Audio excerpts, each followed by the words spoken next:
au podcast entre deux chaises métal. Le podcast de lutte terminé par moi-même, Marco, et l'encyclopédie de la lutte au Québec, TJLD. Yeah. Salut, mon ami dégénéré. Ouais, c'est ça. Moi. J'ai deux mots pour toi. Marco. Ouais. Polo. Ah non, Marco. Ok, Marco. Ouais, c'est ça. Comme TJ. Deux lettres, c'est pas deux mots.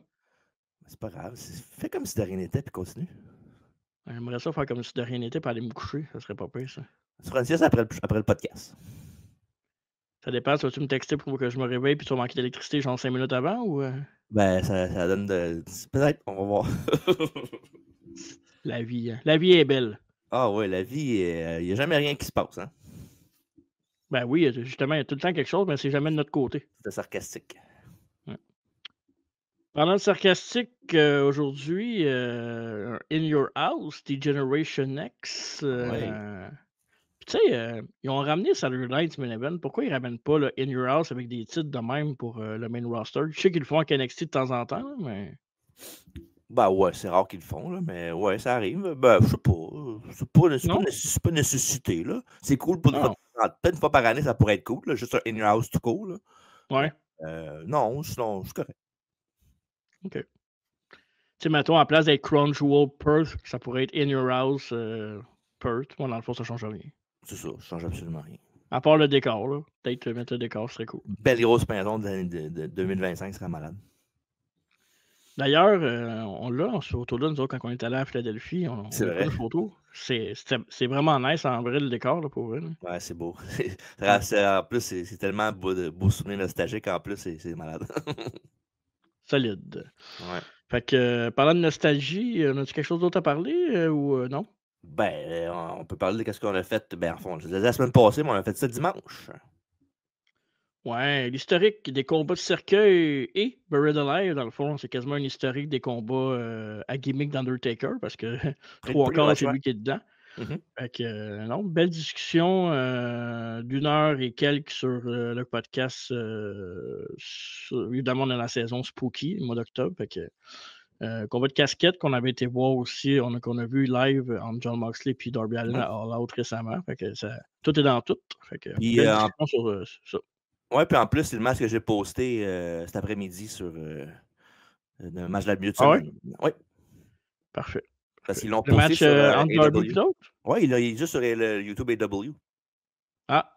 Ils ont mis ce match-là, puis ils ont mis le match de Money contre Rio aussi de All Out sur YouTube, free of charge. Ben. Bon, c'est cool. Ben ouais. Ils font bien, fait que...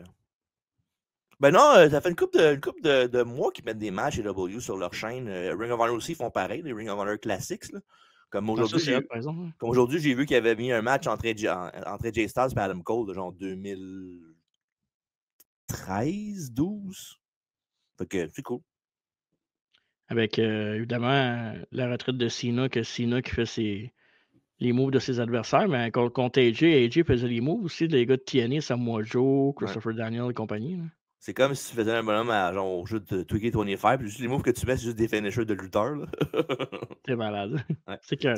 Sinon, les prochaines semaines, il y a ça au podcast.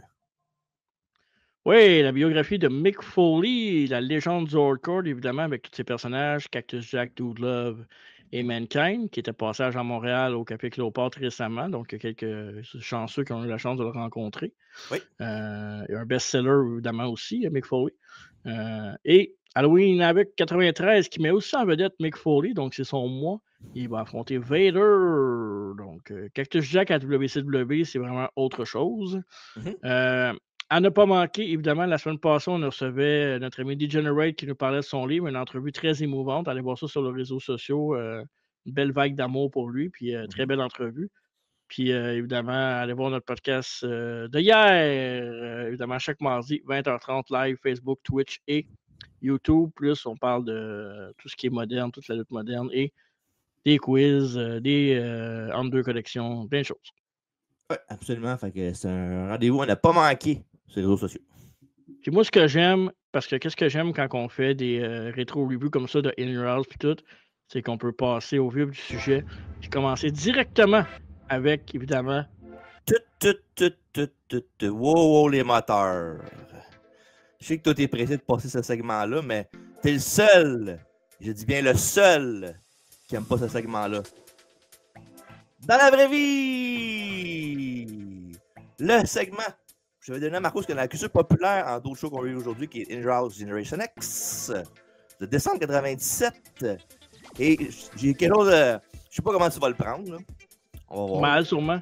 Ben attends, je sais pas. On va s'en dire, je sais pas. Tu sais, d'habitude, je te le fais deviner qu'est-ce qui... Genre, la toune affrète avec un indice ou deux. Mais à partir de maintenant, ce que je vais faire pour quelques catégories, je vais te donner 3 choix de réponse. Comme un mini-quiz. OK. Mini-jeu, mini-jeu. Ouais, laisse faire ça, là. Et ben, j'ai une question. Tu t'as pas fait? Tu aimes-tu mieux ça de même? Ouais, mais là, je peux pas me tromper que la chanson est numéro 1 en Amérique du Nord. Là. Non, tu peux pas, mais j'ai quand même trouvé 3 bons choix, là. Okay. Donc, je peux pas me tromper. C'est bon, on va voir si tu te trompes. Mois de décembre, je peux pas. Chanson numéro 1 en Amérique du Nord. All I Want for Christmas is Good Mariah Carey. Non, c'est pas donner les choix, là. Ouais, c'est une vieille tune, ça, là, I Want for Christmas, c'est pas... Mais numéro 1 à chaque année, là. Si tu me dis que c'est pas ça, c'est pas vrai, là. Mais non, c'est pas ça, pas en tout. Vraiment pas. Ouais, c'est pas vrai. Mais non, c'est pas le numéro 1 tous les années. Calme-toi. Mais non. Tous les années, mon chum. Impossible. T'as envoyé mes sources, tu vas voir, c'est impossible. Ouais.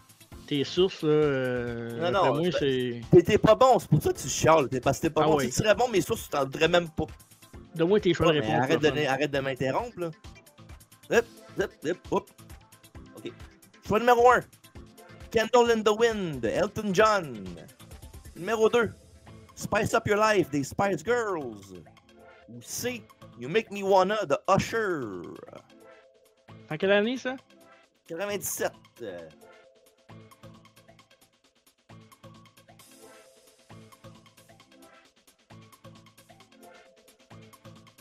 C'est quoi la première?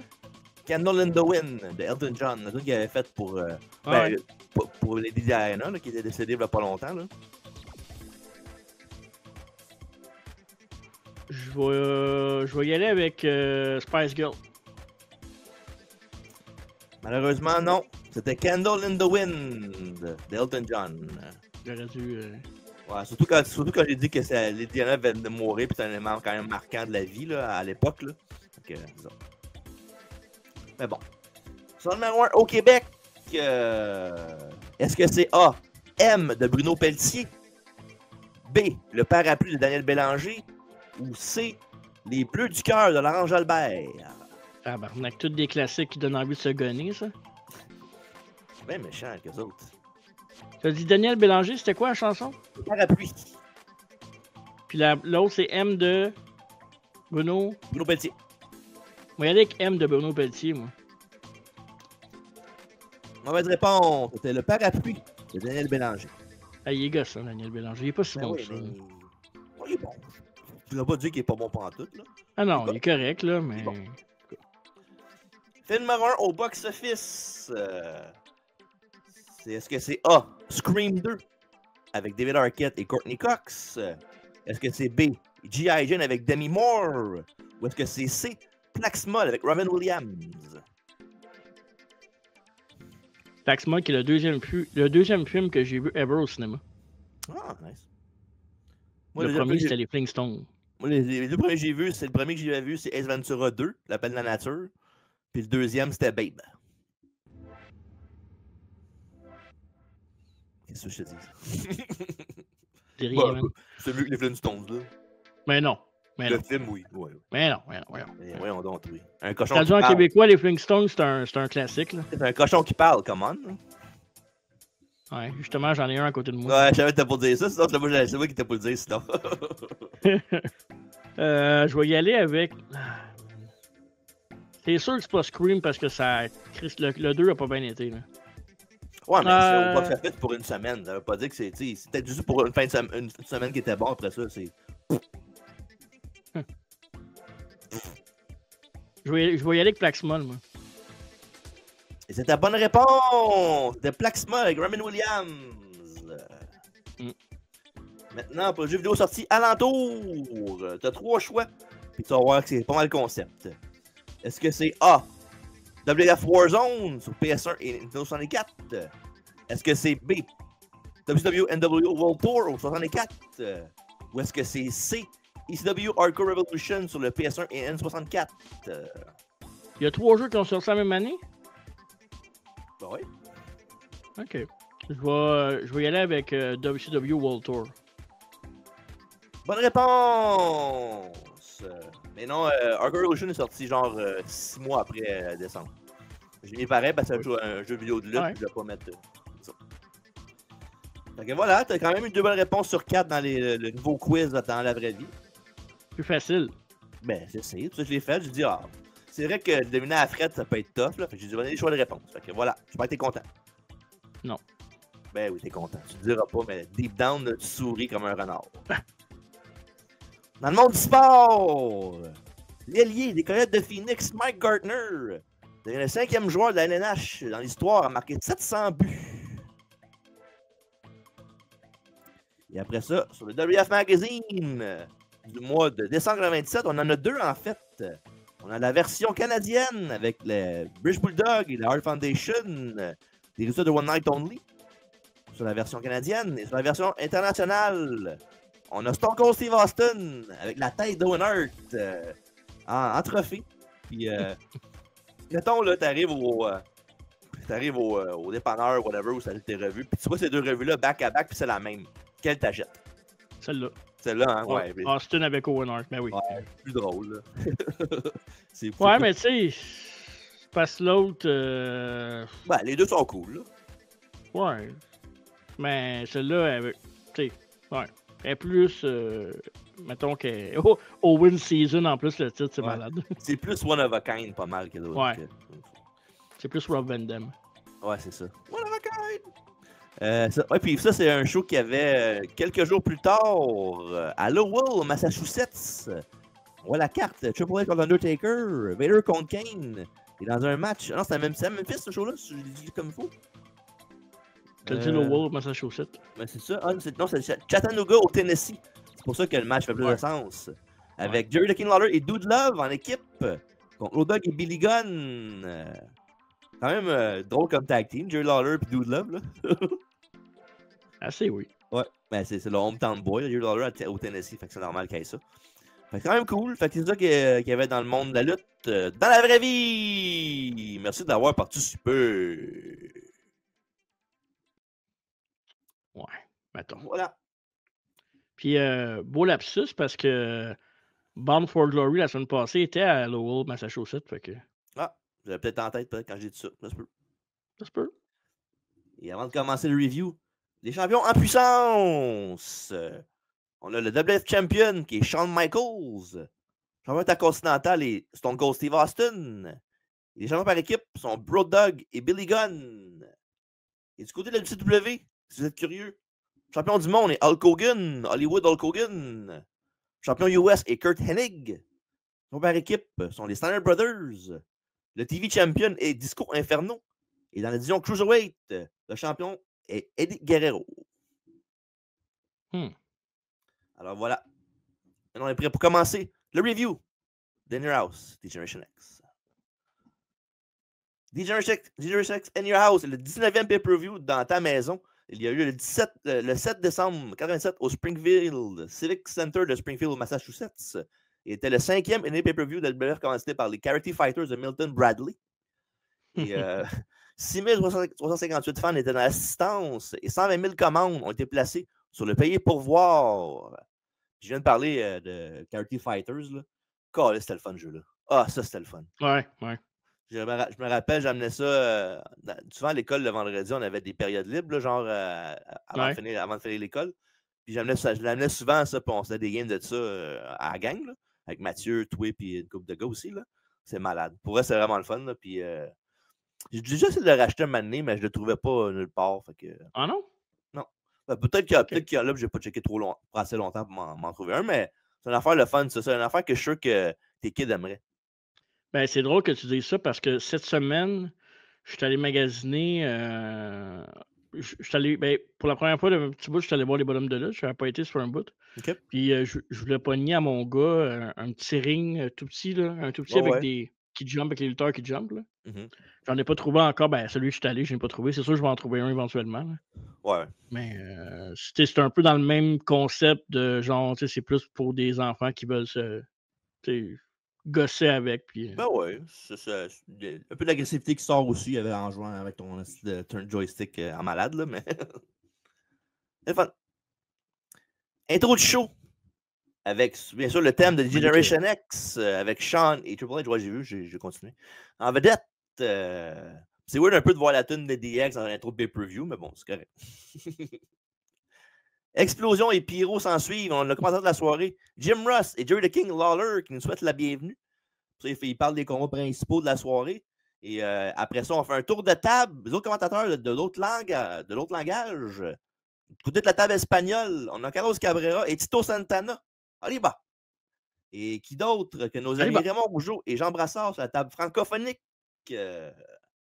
Et on entend ensuite la tune d'entrée du futur Droz. Mais pour un autre lutteur, on est prêt pour le match numéro 1. Brian Christopher contre Taka Michinoku en finale du tournoi pour couronner le premier champion light heavyweight de la WWF. Le premier nouveau champion, là, parce que c'est sûr qu'il existait avant. Là, mais bon. Ouais. Et l'arbitre du match est Jack Doan. Et c'est la réplique un peu de la WWF pour copier la WCW Cruiserweight Division. Puis un tournoi pour le premier champion. Et voici le bracket. En première ronde, Aguila a battu Super Loco, qui est super crazy de la ACW. Et après ça, on a Taka Michinoku qui a battu Devon Storm, qui a incarné plus tard Crowbar à la WCW. Et après ça, on a ensuite Scott Taylor qui a battu Eric Shelley. Et Grant Christopher sorti victorieux de son match contre Flash Flanagan. En deuxième ronde. Eric Shelley n'a aucun rapport avec Alex Shelley. Non. Dave le connaissait, Eric Shelley. En même temps, c'était ben, il m'a dit que c'était un lutteur. Il me disait dans le temps que c'est un lutteur montréalais qui luttait au Québec. Ça. Je peux checker, je peux faire ma recherche. Ah ouais. Puis après ça, de l'autre ronde, Taka a battu Aguila et Christopher a battu Scott Taylor après que Kane ait dû faire un chokeslam à Scott Taylor avant le combat. Puis il a gagné par forfait à cause de ça. Puis Aguila, c'est aussi, bien sûr, Papi Chulo et Esserios. Papi Chulo, celui dans la WWE?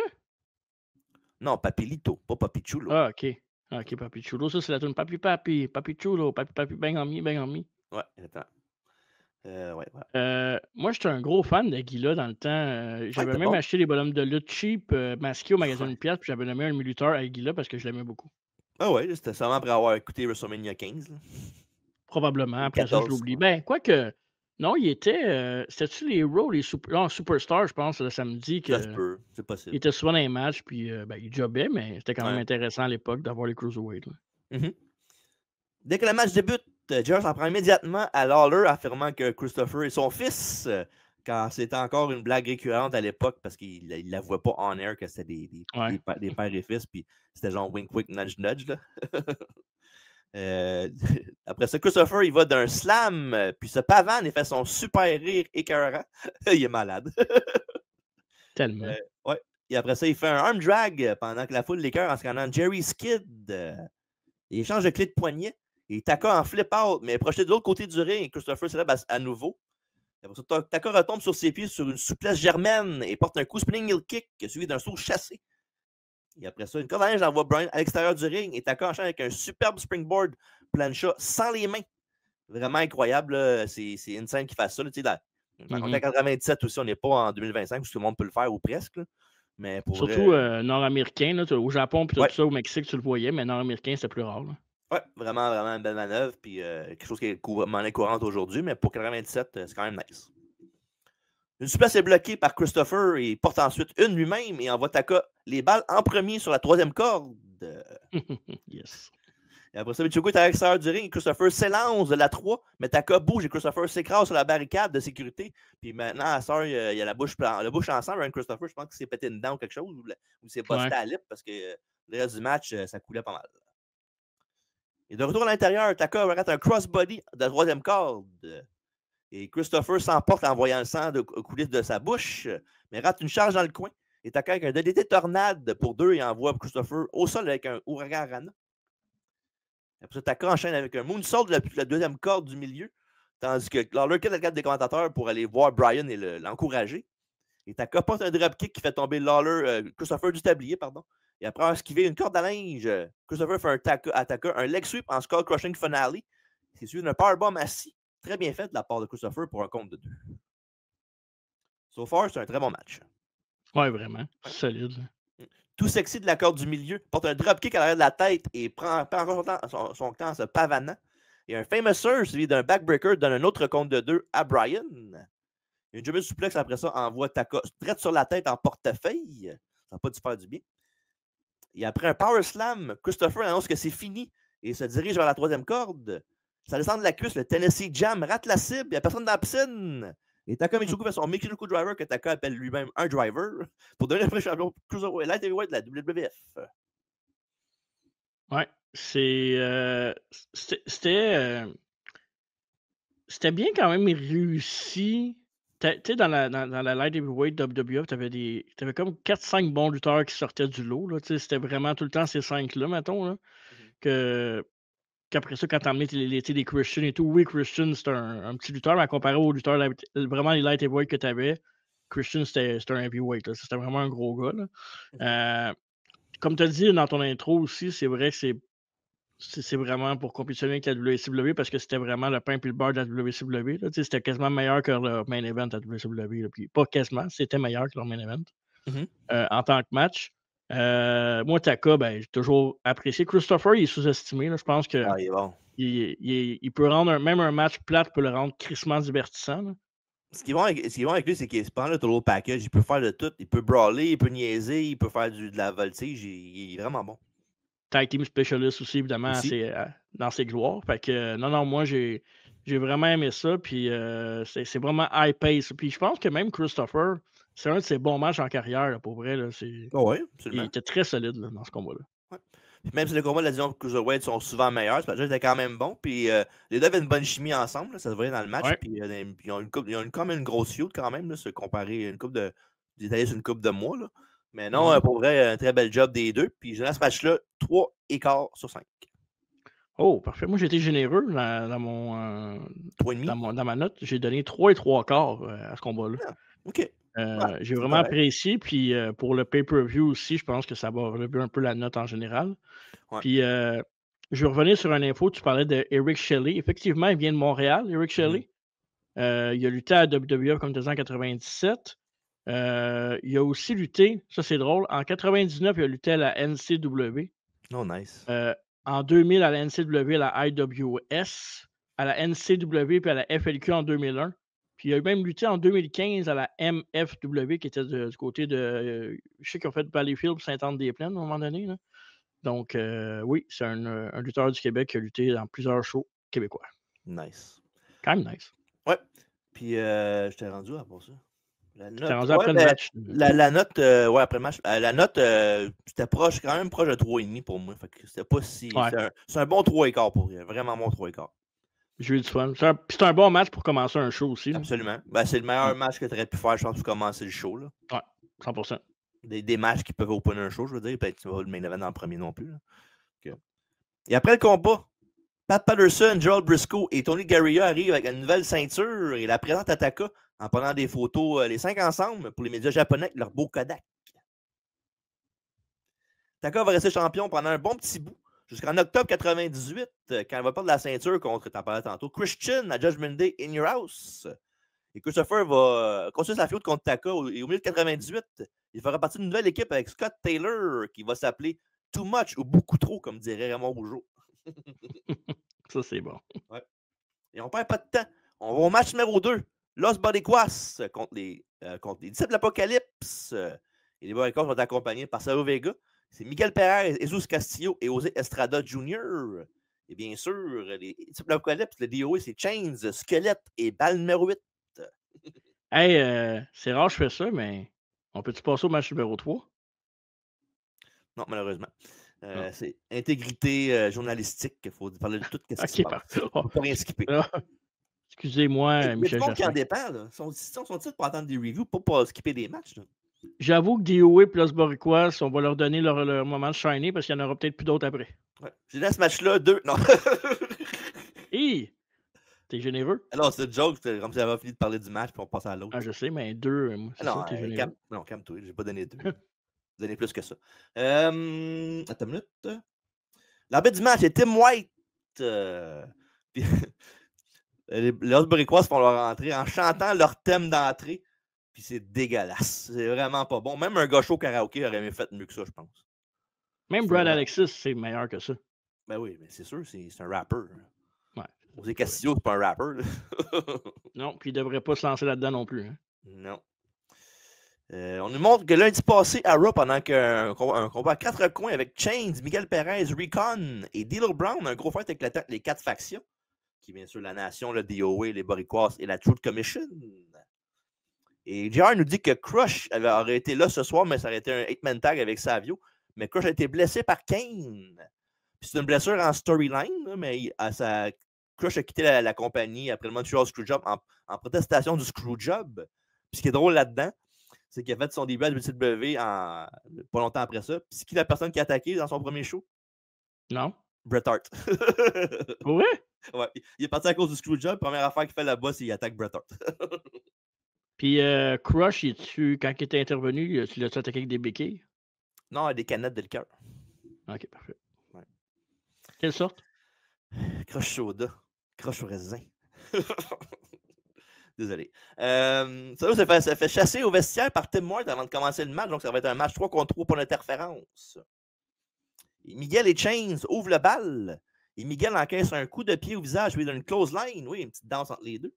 Chains frappe les 2 autres membres de l'Os Boricuas sur le tablier du ring. Et 8-Ball prend le relais suivi de Jesus. Et Jesus lui donne un coup de pied au visage, mais il est mis par terre. Changement de relais pour Rosé. Et 8-Ball lui fait un power slam. Et Skull prend le relais et donne un coup de coude pour 2. Écrasement de trottoir de 8-Ball pour un autre compte de 2 sur Osé Estrada Jr. Et après ça, Osé va aux yeux de Skull, mais se place trop tôt sur un backdrop et se fait attraper par un brise-nuque rotatif. Et Miguel frappe un coup bas du tablier qui donne l'avantage à l'Os Boricuas. Miguel revient avec un slam et un standing moonsault pendant que la foule entonne le chant de rase toi le dos. Parce que oui, Miguel Perez, il y avait beaucoup de. Ben, oui. Albert, là, comme Albert plus tard. Là. Ouais. Après ça, Miguel saute la 3e corde et semble se faire mal au genou ou le tibia avant de faire immédiatement le relais et roule à l'extérieur du ring en prenant sa jambe dans ses mains. Et Cassio revient et travaille le bras et le dos avec une soumission arc et flèche. Il fait ensuite un jumping back elbow, pour 2. Et Savio Vega est revenu, il prend la place de Miguel apparemment sur l'apron. Puis l'arbitre ne laisse pas faire et force Savio à sortir du ring. Pendant qu'après ça, Savio va voir Miguel pour voir si son partenaire est correct. Et Jesus manque une charge, il frappe le poteau. Hot tag à Chains qui est déchaîné. Et il porte un Del Valley Driver. Et Miguel se remet sur pied. Miraculeusement, il prend porte un salto sur le dos de Chains. Et la couverture est faite et c'est suffisant pour le tomber. Fait que Miguel, en fond, tout ce qu'il faisait depuis le début, quand il a mal au genou, ben, il était juste pour distraire l'arbitre puis mettre les DOA hors du match. Intéressant, mais justement, ça soit juste lui puis on s'en calisse. Prochaine fois que je vois un match de cette trempe-là, je pense que je l'écouterai pas. Moi, juste écouter ton review est plus intéressant. C'est vrai, hein? Ouais. Un match super idole, puis la foule s'en crissait pas mal. C'est pas mal ça. Là. Moi aussi. Pas juste la foule, moi aussi. Hey, pour vrai, je le fais pas parce qu'il faut que je le fasse pour le podcast, là, mais genre 5 secondes, bon, peut-être pas 5 secondes, j'exagère. 45 secondes, j'aurais tout fermé. Mais ouais, non. Anyway, t'aurais pas écouté ce match-là. Comme tu dis, tu l'aurais skippé direct. T'aurais pas écouté 45 secondes. Ouais, t'as raison. Ouais. Puis, je sais pas si c'était généré avec ma note, mais on va voir. Je donne à ce match-là 1,5. Ah! Non, tu as donné exactement la même note que moi. Ah, tu vois, c'est pas si pire. Tu sais, même si on vient de chier dessus, les mots sont corrects. Il n'y a rien qui était botché, puis le rythme était quand même popé. C'est juste que. C'est ça. Tu sais, c'est comme un peu Cold Day in Hell. Il n'y avait rien de mauvais. Ouais. Mais là, c'est comme si tu mettais ce match-là x7. Ouais, c'est sûr. Ouais. Que... Mais bon. Les Boricuas vont rester on and off jusqu'en septembre 99 dans les B-shows comme Superstars, comme Shotgun et Super Astros, un Superstars en espagnol. Pour les DOA, Chains va rester là jusqu'en juin 98. Et Skull et Bones vont arriver avec les Legion of Doom en avril. Ils vont tourner Hill en ayant Paul Ellering, l'ancien gérant de LOD, dans leur coin. Mm-hmm. Voilà. Interview time avec Doc Hendrix, Butterbean et son entourage. Monsieur Bean a boxé hier en sous-carte d'un gala avec Oscar de la Hoya et Doc lui demande s'il va être à 100% pour affronter Marvelous Marc Mero et Butterbean lui dit que même s'il ne serait pas à 100%, son adrénaline va le pousser jusqu'au bout dans ce combat-là. Puis hier, c'était juste un échauffement. Puis Butterbean est tellement fâché de comment Marc Mero traite Sable qu'il n'est pas capable de finir ses pensées et quitte l'entrevue. Pendant qu'on a l'air de moi, c'est la promo qui est en ce moment. Je me suis rendu au bon bout. Après ça, tu as eu le temps avec Michael Cole et Sable. Et Cole nous envoie un paquet vidéo de la rivalité entre Mero et Butterbean.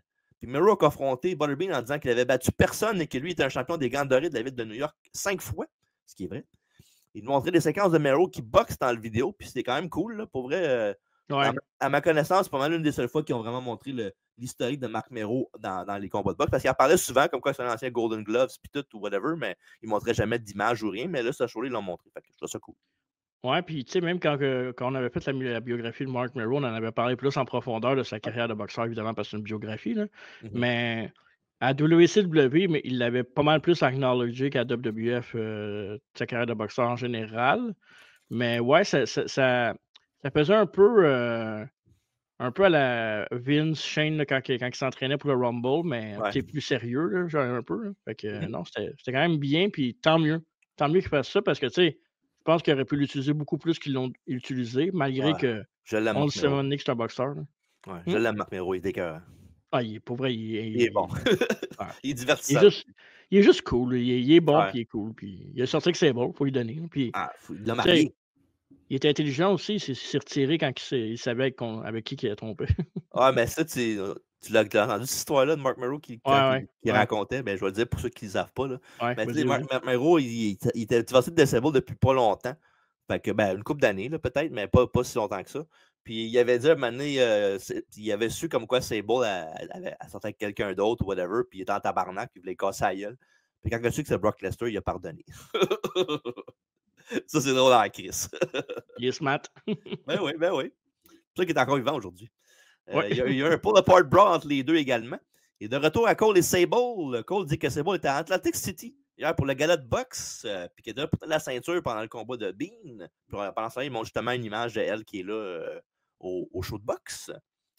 Michael, il demande à Sable de quel côté elle va être. Il dit que son cœur est à la bonne place avec Mark. Oups, je veux dire Marvelous Mark. Et parlant de lui, il arrive et demande à Sable s'il lui a donné la permission pour faire une entrevue et de se fermer la bouche. Et elle dit non. Puis c'est mon moment à moi, dit Mero. Et c'est moi la vedette du spectacle et tu vas arrêter de me voler les projecteurs. Puis il va s'en mettre Butterbean Cole, ce gros bac de merde. Il va se faire ça maintenant. Puis c'est beaucoup de vibes là, je pense que je l'ai déjà dit cette affaire-là, mais c'est beaucoup de vibes de Macho Man puis Elizabeth quand Macho était heel. Là. Genre, tu peux arrêter tu parles pas quand tu parles juste quand je te dis la permission, puis genre, va-t'en, vas-y, va-t'en au ring, là. Mais oui, c'est sûr que c'était l'idée derrière ça, c'était ça à 100% parce que ça fitait, mais je serais capable de mettre les deux, mettons, quand tu dis souvent un A, un B, là, souvent, je serais capable de mettre les deux à côté puis faire comme, ça c'était bon parce que Macho Man était vraiment plus over the top puis c'était un gros main eventer, mais l'autre c'était comme la même chose, sauf que Sable prenait, je pense que Sable prenait plus de place qu'Elizabeth, mais pas pour les mêmes raisons. Voilà, c'est ça. Sable, c'est parce qu'elle était Sable, tu sais. C'est ça. Puis elle avait un plus gros caractère, tandis qu'Elizabeth était plus timide. Fait que c'est le contraire. Là. Macho Man était vraiment bien plus intense que Marc Mero a jamais pu être. Là. Fait que sinon, c'est. C'est des vibes, mais c'est pas pareil. Puis je me souviens quand j'étais kid, j'aimais ça, cette storyline-là, quand je l'écoutais en live, là, je trouvais que c'était parfait. Là. Ben oui. Puis le match numéro 3, Marc Mero, le Marvelous One, avec Sable contre Butterbean dans un combat Tough Man Contest de 4 rounds de 2 minutes chaque. Et l'arbitre du match, ton préféré, Mike Kiki Kiyoda. Il y a des gros arbitres là-dedans. Il y a du solide, le Dome, Tim White, Kiyoda. Tu sais, quand Tim White, Tim White, c'est ton plus mauvais là-dedans à date. Là. Je pense que c'est la meilleure aire d'arbitre qu'ils ont jamais vu, je pense que c'est là. Ouais, puis évidemment, j'écoute tout le temps Busted Open, puis il parlait des arbitres récemment, puis justement, tous ceux qui sont sur la carte, ont été nommés comme les meilleurs arbitres de tous les temps. Puis tu peux rajouter Brian Hebner aussi, qui a été solide à partir du.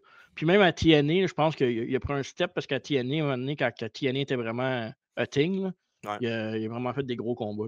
Ben, c'était le main avec son père, c'est les deux main referees. C'est vrai.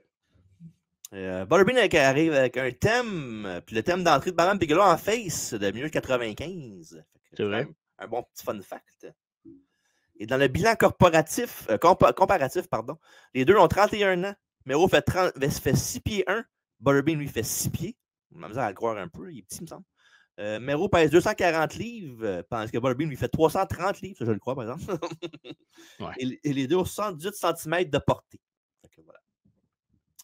Dans le premier round, Mero se cache dans un coin pendant que la foule entonne un chant de boring. Et Butterbean place une droite alors que Mero est dans les cordes et le projette au sol. Et après ça, Mero frappe Butterbean par derrière après la cloche. On va ensuite en deuxième round avec Mero qui fonce au son de la cloche et place un genou dans le dos de Butterbean. Il l'étrangle avec du ruban adhésif avant de placer des droites et des gauches. Mais Butterbean riposte avec des coups au corps, mais Mero lui rake les yeux du mieux qu'il peut avec des gros gants de boxe rouges. Et Mark frappe ses reins. Et il prend l'avantage avec Butterbean qui ne voit rien. Et la ronde se termine avec Mero qui porte un show chassé sur Butterbean.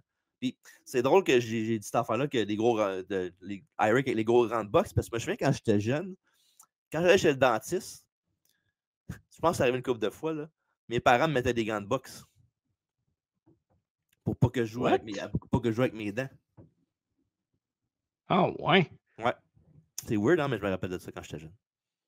Ça arrivait une fois ou deux. Je me souviens de la série. Des petits gants de boxe, là. Pas des gros, là, quand même. Là. J'espère, tu sais. Imagine l'assistante dentaire, on va vous placer sa chaise, M. Wallet. Ouais. Non, mais non, après, je veux dire, pas pendant le dentiste, là. Ah, OK. Ah ouais, parce que après, quand ça dégèle, ça fait mal, tu veux le gosser avec. J'avais genre 5-6 ans, là, j'étais pas vieux.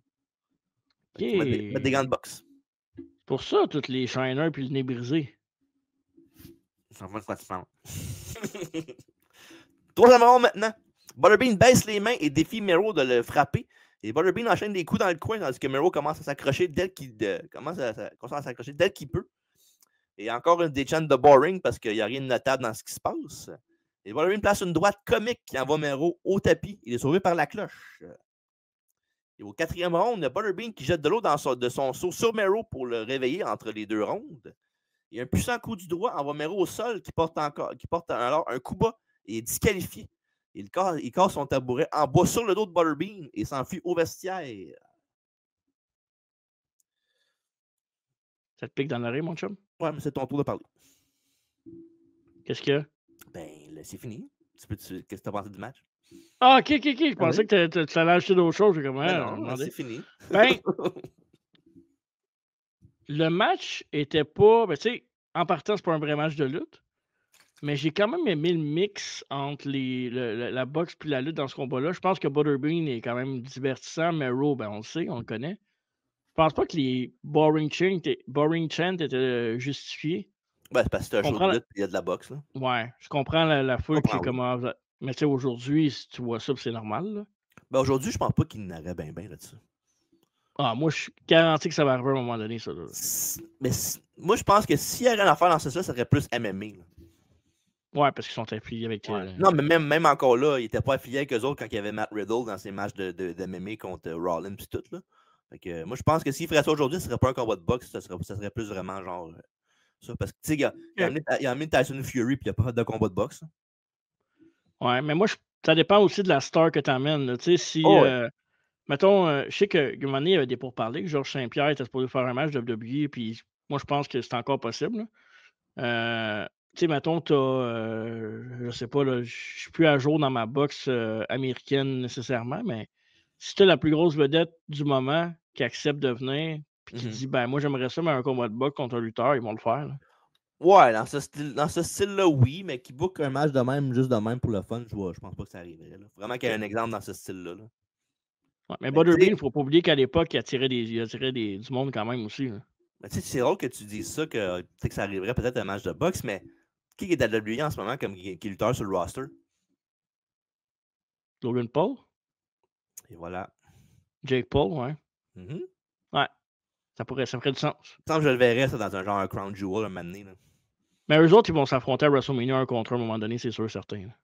Ben, moi, je pense qu'ils feraient plus équipe contre d'autres choses, là, contre d'autres mondes. Là.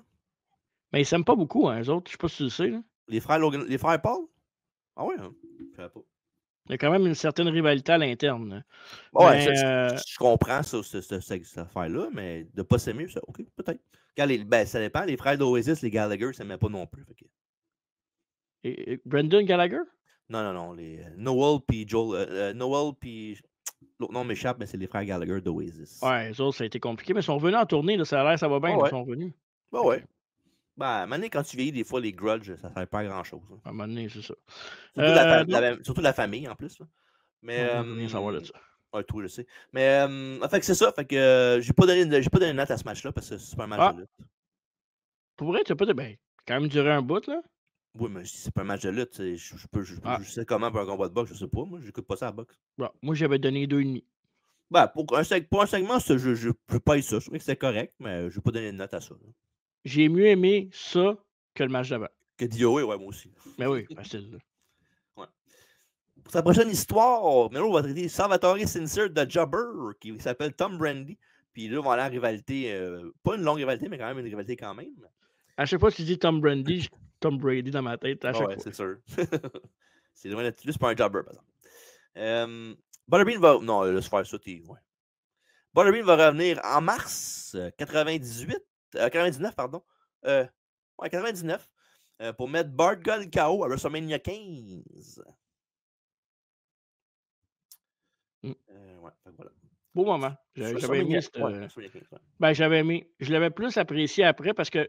Bon, en plus, c'est drôle que tu dises ça parce que je me souviens que quand il y avait ce match-là, j'étais un des gars qui chialait. Mais oui, on fait de la boxe à la lutte. Mais con. C'est ça. Okay. Ben ouais, ben ça a été bien exécuté quand même. Ouais. On a eu il y a pas longtemps, on a fait le review de Bash at the Beach 99. Il y avait un combat de boxe entre Piper puis Bagwell. Je sais pas si tu te souviens. Ouais. Mais je pense que j'ai aimé mieux celle-là. Ouais, moi aussi. Ouais. Ouais. Luna Vachon amène l'artiste autrefois connu sous le nom de Goldust en laisse. Il porte des tenues roses assorties. Et Goldust a un masque de Mardi Gras sur le visage. Il nous dit à tout le monde de se la fermer. Puis Goldust, parce que Goldust veut s'exprimer. Puis après ça, il dit que Goldust, qu'il a préparé un petit texte. C'est quelque chose qu'il a écrit dans sa jeunesse. Il la partagera avec tout le monde si les fans se la ferment. Mais Goldust lit Green Eggs and Hams, ce livre de Dr. Zeus dans 1960. Puis il le fait avec la voix la plus fatigante possible. Ouais. Le Dr. Zeus aimait aussi tromper sa femme, donc ça correspond au personnage actuel de Goldust. Et les fans crient sur Goldust alors qu'il lui dit de la fermer. Puis cependant, Luna en a assez. Puis elle pousse sur le cul, le traite de salaud. Puis après ça, elle le traîne ensuite à travers le rideau par la laisse. Donc voilà. Ouais. On va pas se voir un segment de suite, ça vaut pas la peine. C'est quand même fou que Goldust, Dustin Rhodes a eu la carrière qu'il a eu avec ce genre de truc-là, parce que pour vrai, il s'en est bien sorti malgré tout ce crap-là, honnêtement. Là. Mais en même temps, son personnage était quand même bulletproof à la crap, là, parce que c'est un personnage quand même weird au départ. Là. Ouais, je sais bien, ouais. Tu sais, s'il aurait été un lutteur, mettons, il aurait été comme Cody Rhodes, mettons, ça aurait pas passé. Là. Non, mais tu sais, dans le sens que, check aujourd'hui, je vais pogner Bray Wyatt comme exemple, tu sais, ou Alexa Bliss avec son personnage. Tu sais, ça leur a fait mal de temps en temps parce que justement, les fans étaient moins là-dedans. Mais tu sais, Goldust, ça lui a jamais fait mal. Là. C'est une autre époque parce qu'il y avait une époque de personnage aussi un peu plus. Là. Ouais. J'ai l'impression que, mettons, un Bray à cette époque-là aurait été genre. Il était over quand même, mais il aurait été genre méga over the top. Là. Ouais. Puis, je viens de dire Cody Rhodes, là, mais on enregistre le podcast, on va le dire, là, ça ne dérange pas. Mais il vient d'avoir Crown Jewel Perth là, qui a joué à matin, que je n'ai pas écouté. J'ai vu une coupe de bout, une coupe d'affaires. Là. Mais puis évidemment, Seth a gagné quand on était pas mal sûr que c'était pas arrivé parce qu'il n'arrêtait pas de dire qu'il n'avait jamais gagné puis tout le kit. Là. Ouais. Puis, mais quelque chose qui m'a pas fait chier, mais je fais wow, ouais. Mais il a dégagé d'un crossroad à la troisième corde, Seth Rollins. Right away. C'est le seul match que j'ai pas vu, j'étais parti. Ah, désolé, je ne vais pas te spoiler, mais à un moment donné, dans le match, Cody Rhodes, il fait le crossroads de Rollins à la troisième corde. Les deux sont sur la troisième corde, puis ils font ça. Puis il fait le pin tout de suite après, puis il dégage à 2. Mais voyons donc, là, c'est une niaise. Puis y a-tu une intervention dans ce match-là pour qu'il gagne? Non, je pense pas. Il a gagné clean set, me semble. Parce que, bon, désolé pour ceux qui checkent pour DX, là, mais Bron Breakker, il a dit, il parlait avec Bronson Reed, puis Paul Heyman, il a dit, si jamais il a besoin d'aide, vous n'allez pas l'aider. Ouais, c'est ça. Non, il n'y a pas eu d'aide. Il a gagné clean, me semble. Puis Breakker, après ça, Paul Heyman partait. Puis là, après ça, Breakker a commencé à chialer un peu à Bronson Reed. Puis Heyman est revenu tout de suite. Puis en voulant dire, c'est un peu moi qui décide. Là. Ah ouais, ben, il plante des seeds. Breakker va gagner Rumble. Je serais pas prêt à dire ça, mais on va voir. Bref, Intertime avec Michael Cole et Legion of Doom. Et, Cole évoque la mascarade de Fayetteville. Road Dogg et Billy Gunn ont utilisé une chaise. C'est pas un party. Okay. Remporté les ceintures par équipe et se sont enfuis comme des voleurs dans la nuit. Animal dit que tout le monde l'a vu. Aucun athlète de WWF ne peut les battre à la loyale. Et, Dogg et Gunn ont couru comme des poules mouillées. Ils ont eu de la chance, mais ils ont laissé les crampons de LOD derrière eux. Animal est content de les avoir récupérés. Il dit que ces deux voyous vont se faire écraser et demande à Hawk de leur dire « Well? » Je sais qu'il y a du monde qui l'attend. Mathieu Thivierge. Ouais. Hawk appelle leur adversaire Monsieur Chien et Monsieur Cul. Il les compare aussi à une crotte de nez enfoncée dans son nez que son doigt ne peut atteindre, mais il croche attend qu'il l'attrape. Vraiment, vraiment appétissant. Et il a fait rouler elle lance par terre. Alors, wow, Road Dogg et Monsieur Q feraient mieux de se préparer à se faire lancer à terre aussi. Oh, what a rush! Donc, match numéro 4. Legion of Doom contre Badass Billy Gunn et le Road Dogg Jesse James, présenté par équipe de la WWF et l'arbitre du match, Jimmy Corderas. Puis, évidemment, j'aurais pu dire les New Age Outlaws, mais à l'époque, il ne s'appelait pas les New Age Outlaws encore. Non, c'était quoi le nom? Rappelle-moi le nom. Ben, Road Dogg, Billy Gunn, puis Road Dogg. Non, mais ils ont un nom. Je l'avais marqué dans une de mes notes, mais je ne sais pas si c'était pour ce podcast-là. Ils ont un autre nom, eux autres. Il me semble que tu me l'avais déjà dit, me semble. Ouais. Mais il n'y avait pas un autre nom. Il avait pitché un nom backstage, puis il ne l'avait pas pris. Là. C'est ça, le genre là, ce qu'on avait parlé. C'est ce nom-là qui avait pitché backstage. Pour vrai? Ouais, moi, je suis sûr que c'est ça. OK. Ah. Ouais. Mais oui, ça sera une question de temps avant qu'il appelle les genre là, parce que je pense 2-3 semaines après, c'est ça qu'il y avait comme nom. Hey, tu sais qu'il y a du monde qui pense que les Legion of Doom n'ont jamais été big au Japon. Qui pense ça? On peut enchaîner. Ah, ok, j'imagine. Ah, ok, c'est quoi que j'écoute pas. Ok, parfait. Les gens sont repoussés vers l'arrière quand ils ne sont pas encore prêts. Ils vont faire à nouveau leur entrée. Ils essaient de se sauver encore une fois, mais les arbitres, les officiels de WWF les repoussent vers le ring. Et LOD les attaque. Et Gunn est projeté dans les escaliers. Et Dogg se fait tabasser avec sa ceinture de champion sur le ring. Et Animal envoie Dogg au tapis avec une corde à linge et fait le relais à Hawk. Puis il obtient un compte de 2 après un brise-nuque sur Jesse James. Et le chien de route se sauve au sol, oublie le console, mais Hawk saute du tablier avec une double line pour écraser les deux partenaires. Et Road Dogg est envoyé dans le ring et il rampe pour le relais, mais Gunn est toujours KO au sol. Et Animal revient, il attrape le chien avec un powerbomb après une deuxième tentative de saut de grenouille de Jesse James qui a été bloqué. 1, 2, mais Billy le sauve avant le compte de 3. Malgré ça, c'est une domination complète des Road Warriors. Ils essaient de se sauver, mais sont interrompus et les 4 hommes se battent autour du ring. Et Animal est ramené vers le coin par l'arbitre, ce qui permet à Dogg de frapper Hawk par derrière avec une glacière et Gunn de faire un coup bas. Mais la glacière perd son efficacité visuelle quand elle se brise parce que c'est en styrofoam. Ouais, mais bon. Pas mal pareil, mais bon, je sais pas. Et enfin, enlève un petit quelque chose au match. Là. Ouais, pas mal.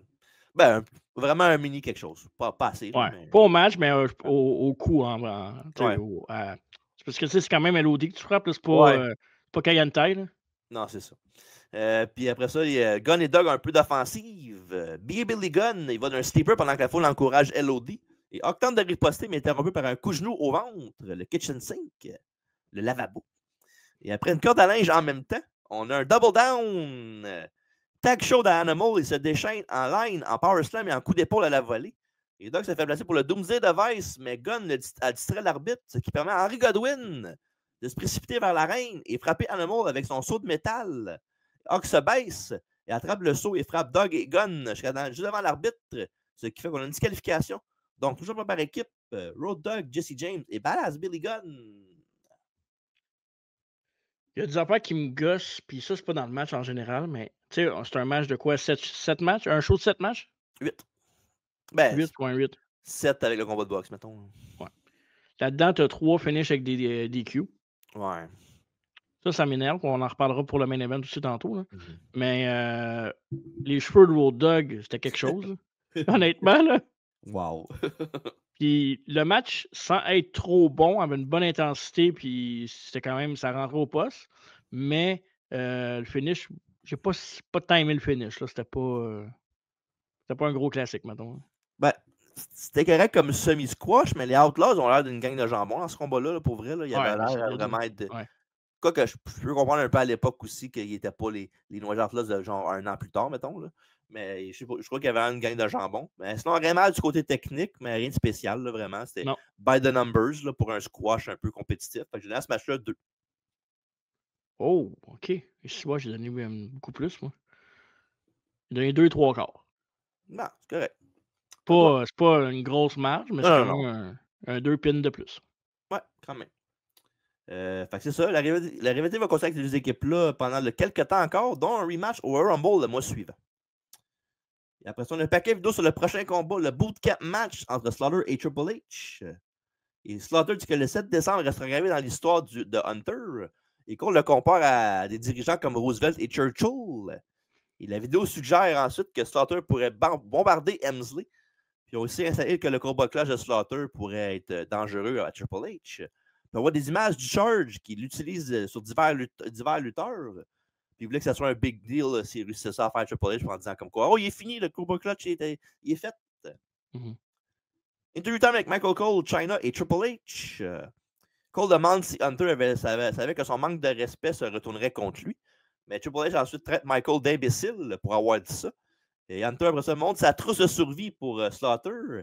Il contient un peigne pour les cheveux de Slaughter, du métamucil, des pruneaux et des couches. Calisse qui est drôle. Hein? Il dit qu'il n'est pas de la génération de Slaughter, ni de la génération suivante. On est la Generation X et X marks the spot. Et ensuite, Hunter dit qu'il n'y aurait aucun mauvais sentiment entre les deux. Il passera chez Slaughter après, puis il va laisser la vieille dame de Slaughter fumer son calumet de la paix. Et après ça, Jar le traite d'irrespectueux. Jusqu'à temps que j'ai plus que ce mot-là pour le décrire, mettons, mais c'est correct. Je vais m'abstenir. Pendant l'entrée de Hemsley et de Chyna, on a interviewé avec Jim Cornette et le sergent Slaughter. Un peu bizarre de voir Cornette en genre backstage interviewer, là, en tout cas. Ouais, mettons que c'est pas son sweet spot, je pense. Là. Ça fait weird de voir ça. Ouais. Puis, un détail là, avant que tu commences avec le match, parce que c'est fou que comme quoi on vend Slaughter comme si c'était un vieux vétéran puis tout, mais à ce temps-là, Slaughter avait 49. Ouais, et Jessal de Carl. Aujourd'hui, tes main eventers ont 45 puis 50. C'est malade, ouais. là. C'est un différent temps aussi, là. Ouais, il est plus en shape aujourd'hui, mais je trouve ça quand même fou que ça soit comme end of the day, là, que ce soit 49 ans, puis que la plupart du roster aujourd'hui sont quarantaine avancée. Mais il y avait quel âge Hogan quand il est passé à WCW? Comment? Quand Hogan est passé à WCW la première fois, il y avait quel âge à peu près? Genre 36, 37 peut-être? Non, quand il a fait la NWO, il y avait 43, 45? 40? Ouais. Entre 40 et 45, ouais, c'est ça. Mais encore là, c'est fou quand même, là. Il était considéré comme vieux par la WF quand il faisait les affaires de spoof contre eux oui. autres. Okay. Malade, là. Slaughter, Cornette dit que le Charge a une longue et riche carrière, mais maintenant il n'est plus commissaire. Il aurait mis ses bottes de lutte. Est-ce qu'il est prêt à affronter Hunter Hemsley? Sarge Triple H est excrément humain. Il n'est pas venu pour faire un match de catch. Et Sarge est venu tabasser un asticot qui a insulté sa famille. Il est peut-être vieux, mais Sarge n'est pas mort. Et ce vieux sénile va défoncer ce vomi. C'est un ordre. Donc, on passe au match numéro 5. Hunter Hemsley avec Chyna contre le sergent Slaughter dans un bootcamp match. Et l'arbitre du match est Jack Doan. Puis un autre fun fact, Slaughter fait son arrivée au ring sur le thème du Patriote et le futur thème de Kurt Angle. C'est un combat sans disqualification où l'arbitre reste à l'extérieur du ring et entre seulement dans l'arène s'il y a une tentative de tomber ou une soumission. C'est quand même weird un peu, mais je sais pas, je trouve ça cool. Ouais, ça ça donne-tu vraiment quelque chose au match? Est-ce que Non. cette stipulation-là... Non, absolument pas. Il aurait pu rester dans la ring tout le long, ça n'aurait rien changé. Ça n'a rien changé, oui, exact. C'est pas... Ouais. Il n'y a pas quelque chose qui s'est passé qui a fait comme OK, c'est à cause de ça. Absolument pas. Là. Qui bouquait dans ce temps-là? Ah, c'est vrai. Qui? Sarge Fouette. Ben, il était là encore dans ce temps-là. Il essayait les affaires. Correct. Ouais. Parce qu'il était sur le podcast, il l'insulte pas, là, mais c'est correct. Sarge Fouette Hunter avec sa cravache. Il lance violemment avec ce genre de corde à linge. Puis une petite cravache, c'est le petit bâton là, qui donne pour donner des ordres, mettons. Il utilise aussi un Godbuster et balance Hemsley au sol. Après avoir pocheté Hunter contre les marches et la rampe, Sarge le couvre, mais l'arbitre lui rappelle que c'est pas un fast count anywhere. Encore un signe que ça sert à rien que l'arbitre soit à l'extérieur du ring s'il n'y a pas de compte à l'extérieur du ring. Ouais. Bon. By the way, je parlais d'un jobber, puis Slaughter le pète solide. Et Slaughter l'amène donc sur le ring et fouette Hunter avec sa ceinture. Mais Triple H bloque un combat clutch et propulse Sarge hors du ring en catapulte. Puis évidemment, Slaughter prend tout un bump pour sortir du ring. Ben, tu dis que Triple H a l'air d'un jobber. Il fait comme qu'il fait d'habitude, il met le monde over. Là. Ben, tout le long, les premiers 5 minutes, il a l'air d'un petit jambon. Là. Mais c'est ça, Triple H met le monde over. C'est un gars d'équipe. Ouais, c'est ça. Il est juste pas bon, c'est tout. Hunter lui rend l'appareil avec les marches et la rampe. Et Triple H ensuite tente de prendre la cloche du ring, mais Mark Keaton, un timekeeper, c'est de le garder et se bat avec lui. Mais Hunter le pousse d'en face et ça fait un gros toc avec la cloche. Et Hunter utilise la cloche sur Slaughter. Il voit aussi Sarge avec la ceinture et l'étrangle. Et après ça, Chyna a ensuite une chaîne à Triple H qui lui assène un coup de poing chargé. Et Sarge prend la chaîne, mais Hunter le backdrop par-dessus les cordes. Il roule ensuite Sarge à l'intérieur après un couple de coups en bas du ring. Triple H fait un flying nothing et reçoit un coup de pied au visage. Et après ça, Sarge essaie d'enchaîner avec un slam, mais il s'effondre dans son dos. Et après ça, Slaughter grimpe aussi sur la 3 et se fait slammer par Hemsley à la Ric Flair. Et Hunter en profite alors avec une prise de sommeil, du sommeil, pardon. Et Sarge s'en déprend avec des coups de coude et renverse ça avec un crowbar clutch. Et Chyna monte dans le ring et elle lui met les doigts dans les yeux pour l'aveugler et frappe l'arbitre après qu'elle l'a questionné. Et après ça, Chyna travaille une chaise qui pousse Slaughter à lui lancer de la poudre au visage. Un petit sac de poudre. Et après ça, Hunter retire alors sa botte et frappe Sarge avec. Sauf qu'il rate un deuxième coup. Et Slaughter en profite de l'ouverture pour un deuxième crowbar clutch. Mais pendant que ça arrive, j'ai un qui a été aveuglé dans le coin, pas avant, comme quoi, avoir rien. Là. Mais là, ça, c'est hot en crise. Le crowbar clutch se fait. Le bras d'Hemsley tombe une fois, 2 fois. Et juste avant la 3e fois, Chyna arrive avec un gros coup de pied d'un gosse de Slaughter pour briser la prise. Ça, je trouve ça quand même nice. Ouais, c'est bien fait. Très bon timing. Et quelques secondes plus tard, Triple H place la chaise couchée dans le milieu du ring et fait ensuite son pedigree, qui est la solution pour ce match-ci, qui lui donne la victoire. Hunter Hemsley, grâce à Chyna, vole le match. 17 minutes 39. Tabarnak. Pour vrai, le match est fucking long pour rien. Là. Tu le sais, là, je suis un fan de Triple H, mais je suis capable de le dire. 17 minutes contre Sergent Slaughter. Là. Mais, moi, Sergent Slaughter, là, pas capable. 97, c'est pas son apogée à Triple H. Je l'aime pas, mais à 97, il était pas là. Non, je sais, mais 17-39 pareil. Là. Ah ouais. Moi, j'ai marqué une coupe de bons spots, mais Dahl est beaucoup trop long. 17 minutes 39, bâtard. Ben oui. Pour vrai, là. Ouais. Cote-moi ça. Hey, il aurait pu me mettre ça à 9 minutes, là. Ça aurait été parfait, là. Ouais, une coupe de bons spots, comme j'ai dit, mais c'est ça. Ta note? Ah, c'est vrai, ton micro. Ok, mais je vais dire ma note en attendant d'abord. Je donne à ce match-là la note de 2 sur 5. Tu m'entends-tu bien? Oui, numéro 1. Parfait. Je vais donner. Je pensais que j'avais été sévère, mais j'ai donné la note de 2 et 1 quart à ce match-là. C'est fair. Comme j'ai dit, il y avait des bons spots, mais c'est ça. La longueur a fait que c'était un peu plus dull que c'était supposé. Bon. À la limite, Chyna était plus intéressante que le match dans tout ce qu'elle a fait dans le match. Ben souvent, au début, Triple H et Chyna, c'était Chyna qui faisait toute la job. Là. Lui, il faisait juste gagner ses matchs, puis c'est tout, mais c'est Chyna qui faisait la 3/4 de la job. Là. Puis je l'ai dit dans les 2 biographies parce qu'on a fait les 2. Là. Chyna est quand même une partie importante du succès de Triple H, pour vrai, parce que Ah oui, absolument. ça a comme. Quand ils l'ont emmené comme manager, c'est tout ça qui a fait que la magie a pogné aussi. Là. Ouais. Gâteau élevé. Ouais. Je sais pas si elle a pris la poudre qui lançait dans la face pour le gâteau, mais c'est correct. Ben, je pense qu'elle l'a gardé pour après, mais ça, c'est un autre. À cause de Triple H, ouais, qui l'a rendu jusque-là, ouais. Comme c'est Elizabeth P. Luger, ça, hein? Même affaire? Ouais, même affaire. OK, parfait. Mais la différence, c'est que c'est pas Elizabeth, c'est sa faute à elle aussi. Ben, China aussi. Bon, pas sûr. OK, c'est ça. Tu vois, le champion des Europes en battant Shawn Michaels à Raw. Et sa prochaine rivalité va être contre Owen Hart. Parce que pour l'instant, Slaughter, il va rester encore contre Hemsley, mais seulement dans son rôle de commissaire. Il va être impliqué dans le combat à WrestleMania entre Triple H et Owen Hart en se mettant à China pour l'empêcher d'intervenir. Puis dans le match, tu sais, le spot où Slaughter lance la poudre dans les yeux dans ce match-là qu'on vient de reviewer à China, ben, c'est le contraire qui arrive dans ce show-là. Puis ça donne un low blow à Owen Hart pendant que Slaughter est aveuglé par la poudre. Ce qui donne à Triple H la victoire contre Owen Hart. Parce qu'il est capable de rien faire tout seul. Fait que voilà. Beau callback. Oui, vraiment. Oh, et là, on est dans le bon temps du pay-per-view parce que Interview Time avec Michael Cole et Jeff Jarrett. Yes! Mais Michael Cole, là, comment on l'appelle? Quand il dit, j'ai pas remarqué, là. Ouais, j'ai pas remarqué parce que des fois, je regarde ailleurs, j'écoute ailleurs. Mais Michael Cole, quand il dit aujourd'hui, on a entrevu Jeff Jarrett, il a-tu dit pour ceux qui ne savent pas à la maison, parce que moi, si tu me le dis pas, il dit pas ça. Il l'a pas dit, Cole, mais il faudrait que quelqu'un le dise. Veux-tu que je le fasse? Ben, vas-y donc, pour une fois, on a le temps. Là. Ben ouais, puis on le fait jamais. Fait qu'on va le faire une fois cette fois-là. Ouais. On appelle Jeff Jarrett. J-double-F, J-A-double-R-E-double-T. Ha ha ha. Avoir le temps, là, avoir la patience, là, je ferai un montage de toutes les Jeff Jarrett. Oh wow! Depuis tout le long, ça serait malade. Ça serait insane. ouais. Avec la petite musique en arrière, là. Faut pas que je me mette ça dans la tête parce que c'est dangereux, ça. Ouais. Et Cole annonce que l'heure de ses débuts dans Jarrett dans le ring est arrivée. Ben, son redébut, là. Puis il voulait dire son retour, là. C'est ça. Ouais. Michael demande à Jarrett s'il est nerveux de l'idée d'affronter l'Undertaker. Puis Jarrett appelle Cole, il l'appelle Mark.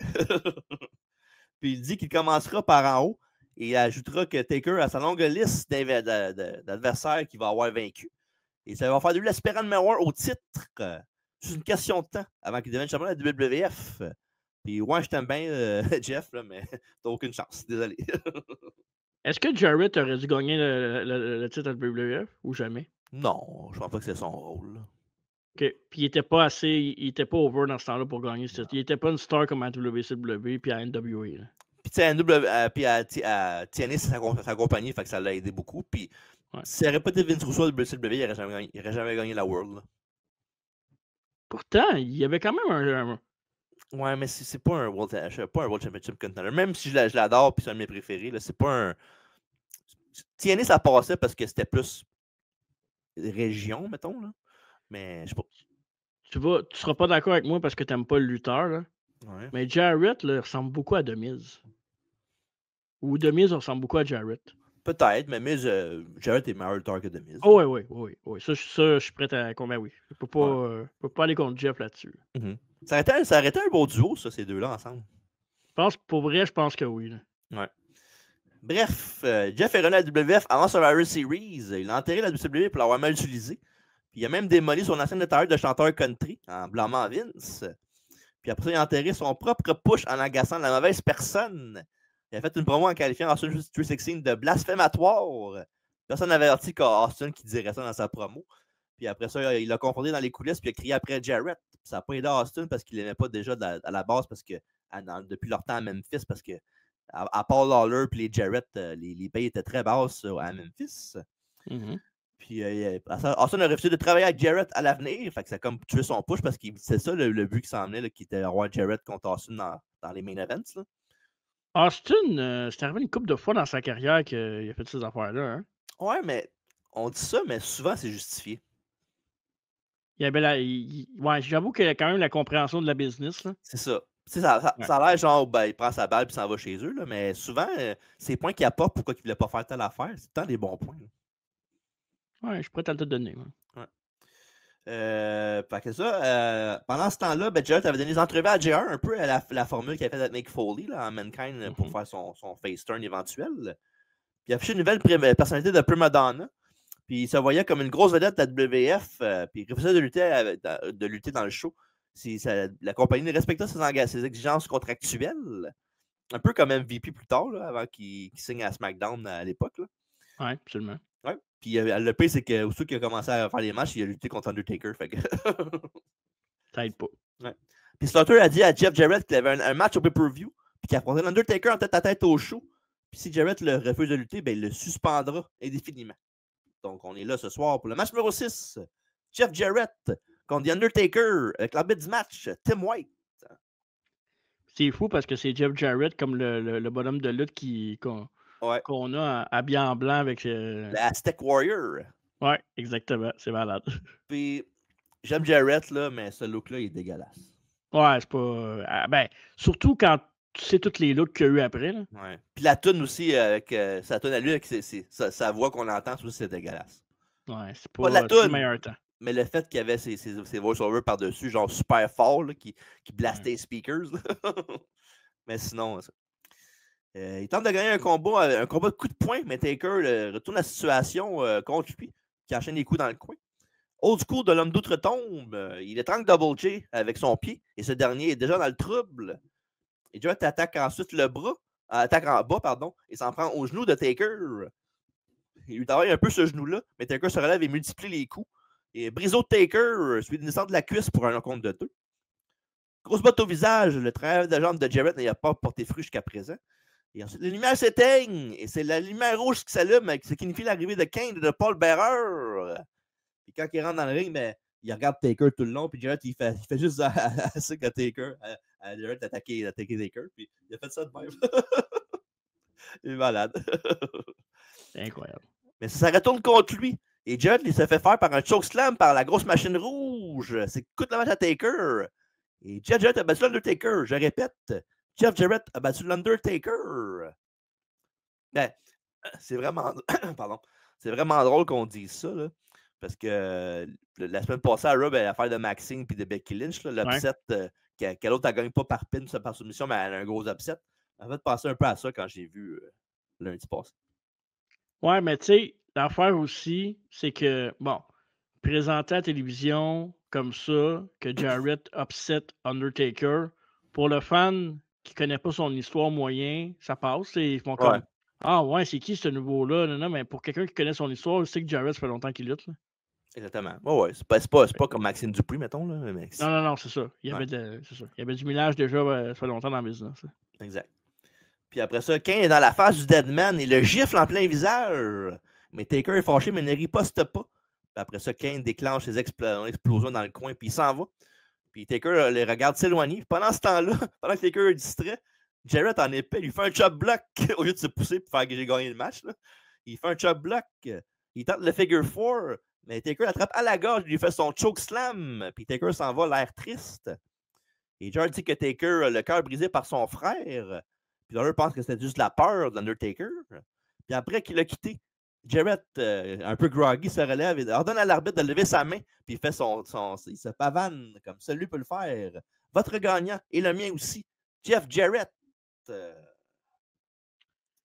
C'était. On dirait que je me suis pas encore. Ça fait longtemps, je l'ai en maudit, je l'ai écouté, là. Mais je me suis pas remis du clash entre Taker et Jarrett dans le ring ensemble, avec Jarrett avec son vieux suit. Taker qui est avec Kane, qui est une des plus grosses rivalités qui est commencée depuis peu. J'ai de la misère à me situer dans ce. J'ai l'impression que ma note est plus pour les deux ensemble dans le ring que pour le match en tant que tel. Pour le spectacle. Ouais. T'as donné combien? Je suis curieux, toi. Mais le match n'était pas assez long. Là. Pour vrai, c'était vraiment short. Puis c'était correct pour ce que c'était, mais il aurait pu faire le truc de Kane avant que le match commence. Puis ça aurait fait pareil. Là, Mais j'ai donné à ce match-là 2. OK, j'ai donné 2,5. Fait que ça doit c'était être. Pas assez long pour avoir un gros rating. Puis c'était pas assez poche pour avoir un plus bas que 2. Là. Ouais, je pense que le 1,5, c'est beaucoup la nostalgie. Puis le fait qu'ils soient ensemble dans le ring. Là. Fait que, ça va être ça. Tu payes pour le nom. Exact, c'est en plein ça. Ouais. Taker doit faire une brève alliance avec Kane jusqu'à temps que Kane se tourne contre lui au Royal Rumble quand il le fait brûler dans le cercueil dans le match avec Shawn Michaels et Undertaker. Plus tard là-dessus, allez voir le review qu'on a fait la semaine passée, ce dimanche passé sur les casquettes match, les Buried Alive. Tout est dans tout. Et après ça, ensuite, un match à Mania où Taker a battu Kane après 3 pierres tombales. Et Jarrett lui va remporter la ceinture NWA contre Barry Windham à Raw. Barry Windham qui était à Montréal il n'y a pas longtemps avec la LWA. Slamfest. Qui a annoncé Slamfest 2 l'année prochaine. Ah, pour vrai? Oui, ils ont fait hier dans leur... C'est quand? Ils n'ont pas dit date encore, mais c'est septembre 2026, mais ils n'ont pas dit date encore. En même place? Ils n'ont pas dit, ils ont juste dit la date qu'il y en avait un autre pour l'instant. Ah.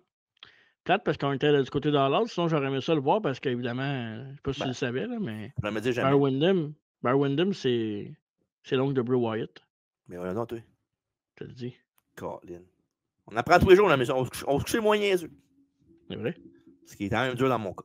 Bref, ça va être le nouveau leader de la faction NWA et tout. T'es pas censé d'être si d'accord que ça après ma joke, là. J'attends. En plus, je l'ai vendu jusqu'à temps que tu me regardes, puis après ça, j'ai regardé ce coin de l'œil. Je checkais mon texte parce que j'ai vu du coin d'œil que tu faisais ça. Puis je dis, mon tabarnak.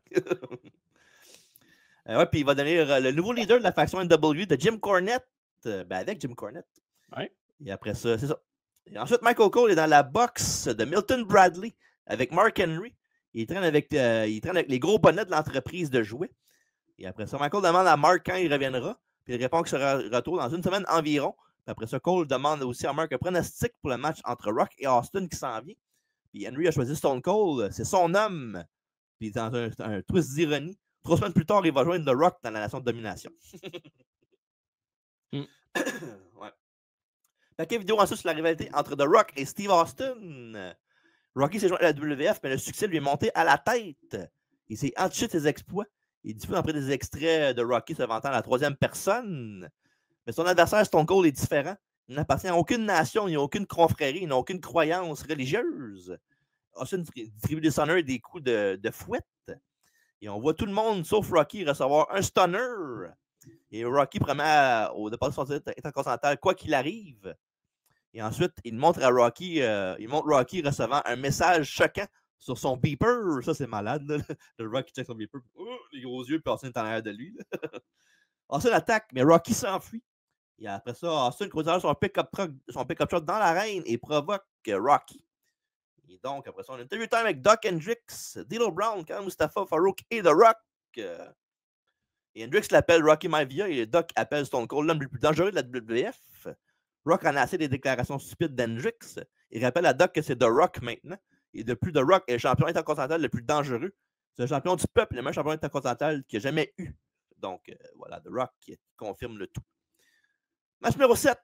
Stone Cold Steve Austin contre The Rock avec la nation de domination. Championnat intercontinental de la WWF. Et l'arbitre du match, Mike Kiki Kiyoda. Pardon. Stone Cold fait son arrivée avec son camion et monte sur le toit pour descendre dans le ring. Et ça commence en bataille où Austin amène The Rock dans le coin. Et Austin piétine un trou de boue. Un trou de boue. Pendant que la nation lui saute dessus. Stop a mud hole. Un trou de pète. Un trou de boue. OK.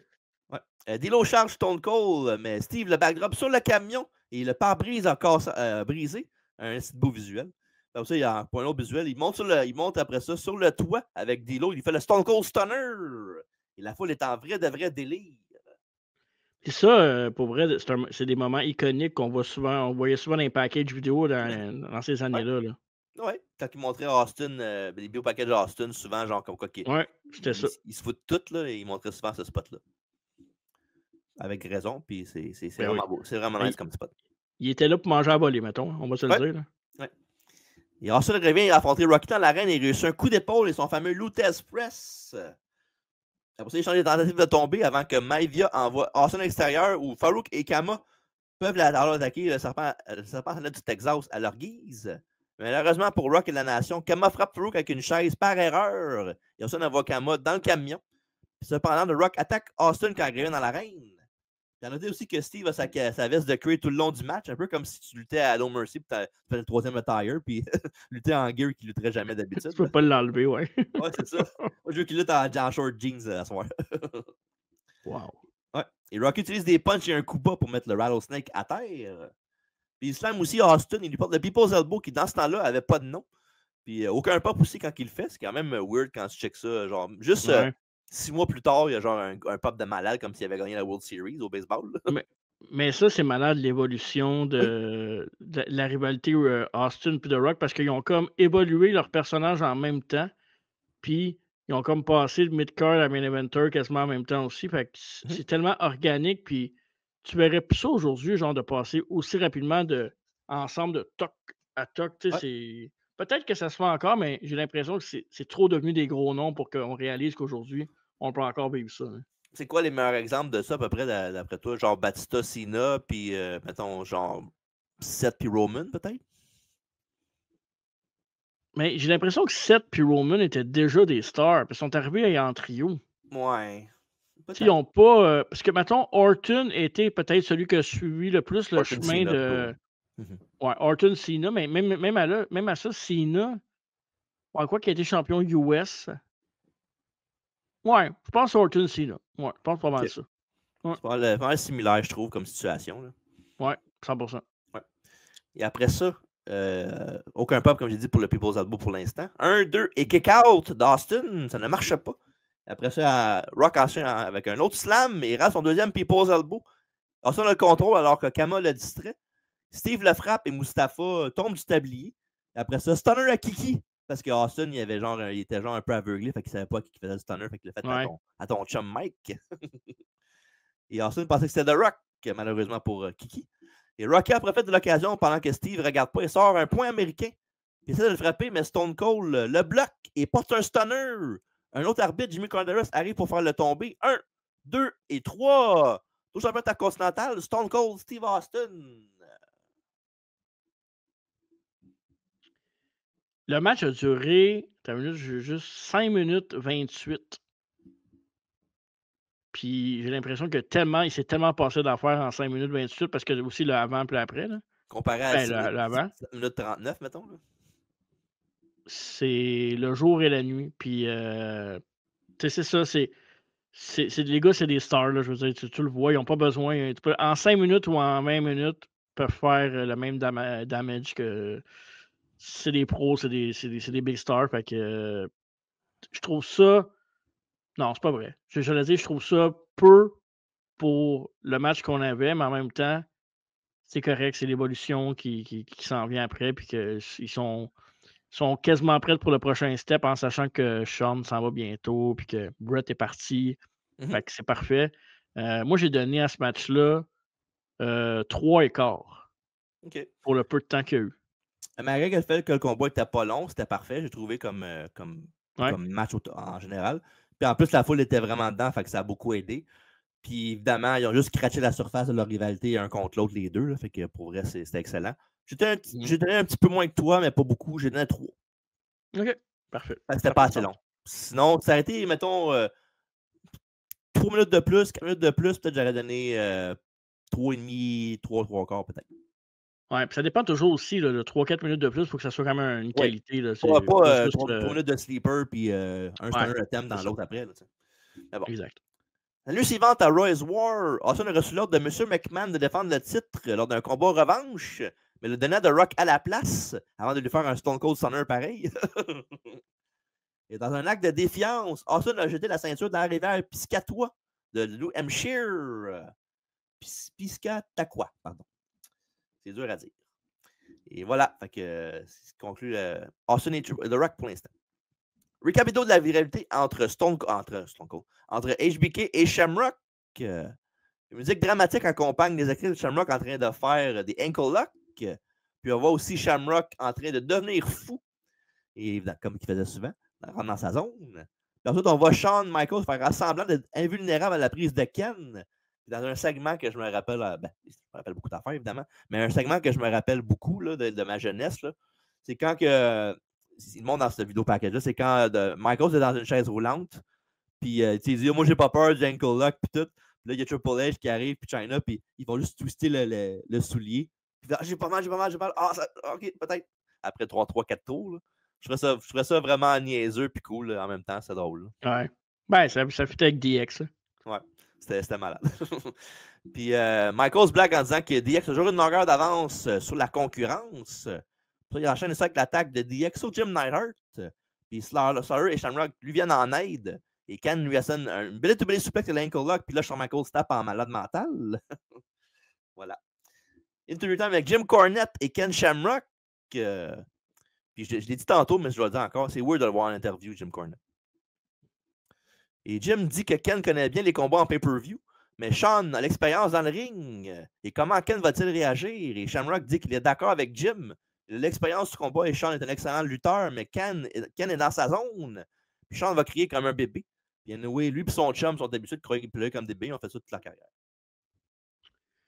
Avant que ça, c'était pas nécessaire comme commentaire. Oui, c'était très nécessaire. Quand c'est mon texte, c'est très nécessaire.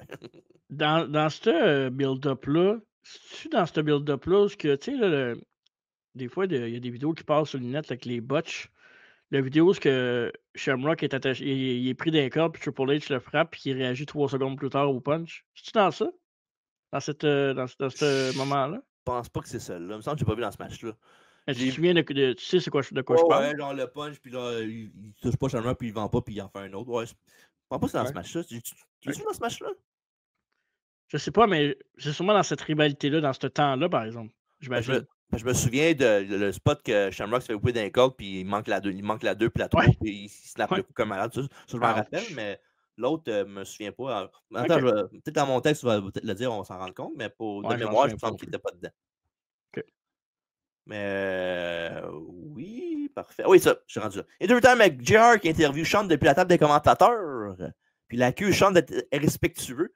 Puis Sean s'exclame: comment ça, je respecterais un espèce de gros tas gluant. Et aussi, il fait une blague sur les pets de Triple H. Bien comique. Mais pour ce qui est de Shamrock, il va nous montrer pourquoi il est le numéro 1 de WWF. Puis Sean dit que ça a rendu JR mal à l'aise de l'appeler comme ça. Et Michaels va montrer à tout le monde pourquoi il est le numéro 1 dans une minute. Puis après ça, Sean appelle ensuite JR de Gert Brooks et de gros tas gluants avant de monter sur le ring. Match numéro 8, le main event, Ken Shamrock contre Triple H contre Shawn Michaels avec Triple H et Shamrock dans son coin. Le championnat de WWF avec l'arbitre du match, Earl Hebner. Puis au début du match, Sean essaie de ridiculer Shamrock en manquant de sa posture de combat d'MMA, puisque ne semble pas être une très bonne idée. Et Sean il va de quelques punches pour commencer et il une corde à linge avec un press slam. Il n'évite pas, par contre, un coup de pied au visage de Shamrock. Il rebondit jusqu'à l'intérieur du ring, un peu comme il fait souvent là, les bombes de Sean. Tu sais, un peu à la Hogan. Man, Sean, là, pour vrai, fuck. Parfait, ce gars-là. Ouais. Et après un lock-up, Michaels travaille le bras de Ken et Shamrock le prend par la gauche et le lance dans un coin. Il y a un backdrop ensuite, envoie Sean haut dans les airs, puis il prend son corner bump et roule en bas. Et pas longtemps après ça, Sean crache sur Shamrock pour le déstabiliser, mais ça le fâche plus que d'autres choses. Coup de poing dans le coin sur HBK et Michael sort pour rejoindre Triple H pour se regrouper en bas du ring.